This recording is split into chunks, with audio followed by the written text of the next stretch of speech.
على رسوله الكريم اما بعد فاعوذ بالله من الشیطان الرجیم بسم اللہ الرحمن الرحیم۔ صدر گرامی قدر اور حاضرین کی وقار، میری طرف سے السلام علیکم۔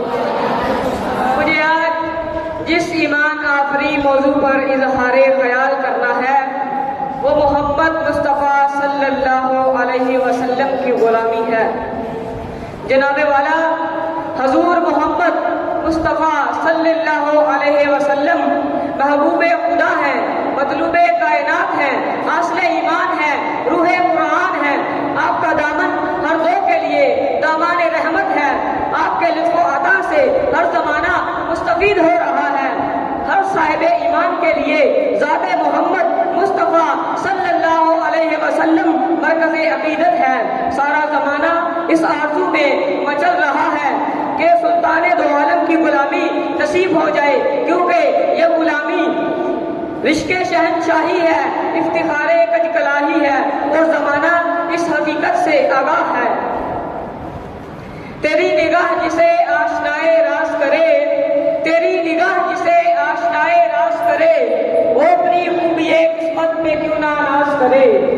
جناب والا محمد صلی اللہ علیہ وسلم کی غلامی کی برکات دیکھنی ہو تو حضور علیہ السلام کے غلاموں، جان نثاروں، شہدائے اسلام کے کارنامے دیکھیے۔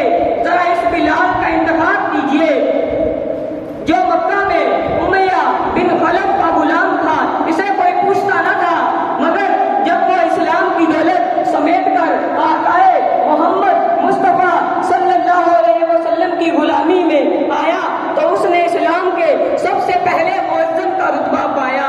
بے نام و نشان بلال رضی اللہ تعالیٰ عنہ کو سیدنا بلال رضی اللہ تعالیٰ عنہ کہا جانے لگا۔ اقبال نے بلال رضی اللہ تعالیٰ عنہ کو یوں خراج عقیدت پیش کیا: چمک اٹھا جو ستارہ کرے مقدر کا، چمک اٹھا جو ستارہ کرے مقدر کا، حبش سے تجھ کو اٹھا کر حجاز میں لے آیا۔